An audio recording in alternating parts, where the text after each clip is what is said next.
अस्सलाम वालेकुम। वालेकुम सलाम। मैं डॉक्टर एन हकीम सैयद अमजद सदासी पेट।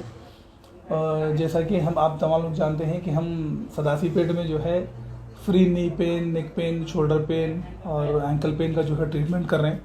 ये हमारे एक पेशेंट है बेंगलुरु के। क्या नाम है आपका? सैयद इब्राहिम। सैयद इब्राहिम साहब, क्या तकलीफ थी आपको? मुझे घुटने का दर्द है जी।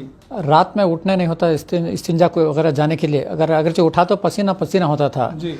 इसके लिए मैं बड़ी से बड़ी हॉस्पिटल को गया, वैद्य हॉस्पिटल बोल के। वो लोग एक्सरे निकाल के अभी एज के हिसाब से कुछ नहीं कर सकते बोल के मेडिसिन लिख के दे दिए जी। उसमें कुछ नहीं हुआ। बाद में सोशल मीडिया के जरिए फेसबुक में तुम्हारा एडवर्टाइजमेंट देखा। एडवर्टाइजमेंट देख के यहाँ पे आया। यहाँ पे मैं आने तो सुबह 8:30 बजे बहुत सारे पेशेंट थे, मैं उनसे थोड़ा फीडबैक लिया।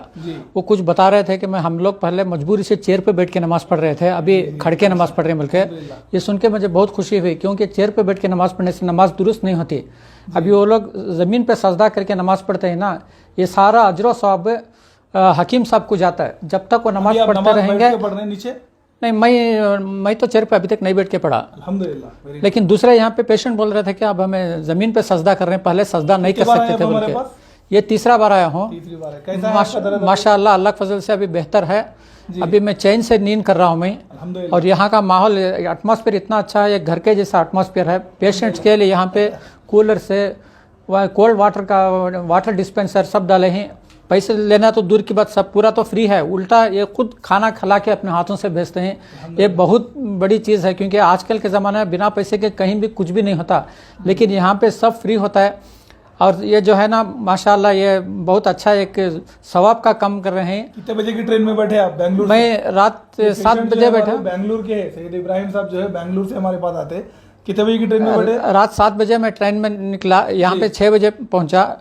रेलवे स्टेशन से यहाँ पे 8 बजे आके उतरा। मैं आने के पहले 25-30 आदमी का यहाँ पे ऑलरेडी नाम रजिस्टर होके था। 100 लोगों को देख रहे हैं। इसका मतलब यह है कि यहाँ पे शफा अच्छा हो रहा है, बल्कि शफा ही नहीं, हजरत के हाथ में जो है ना जादू की छड़ी है। क्योंकि मेरा जो है ना, मैं जब से दवा लेना शुरू किया 2 दिन में ही मुझे पॉजिटिव रिजल्ट शुरू हो गया मेरे को। 100% वही है हमारी आखिरत। माशाअल्लाह, अल्लाह आपको जज़ाए खैर दे, अल्लाह आपको सेहत तंदुरुस्ती दुनिया में दीन में सब कामयाबी नसीब फरमाए।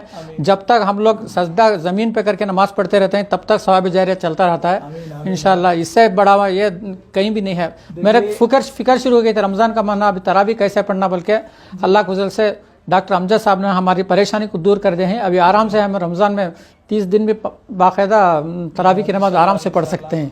आप लोगों से भी गुजारिश ये है कि घुटनों के दर्द कोई भी उम्र में रहंदे, चाहे वो लोगों की 70 रहंदे 80 साल रहंदे, लेकिन अल्लाह ताला का निज़ाम ऐसा है कि जब अल्लाह ताला बीमारी दिए उसका हल भी बताए। तो हमारे आजकल के जो खाने पीने हैं उसके अंदर से हमारे को प्रॉब्लम आ रही। एक बार जो भी घुटने के दर्द के प्रॉब्लम में है, या फिर L4, L5, S1, या फिर सर्विकल प्रॉब्लम है, लिम्बर स्पॉन्डिलाइसिस है, फ्रोजन शोल्डर है, ये ऐसे कोई से भी प्रॉब्लम हो, एक बार क्या है सदासी पेट को विजिट करके देखिए, इंशाल्लाह आपको बहुत ज़्यादा फायदा होगा। जज़ाकल्लाह खैर।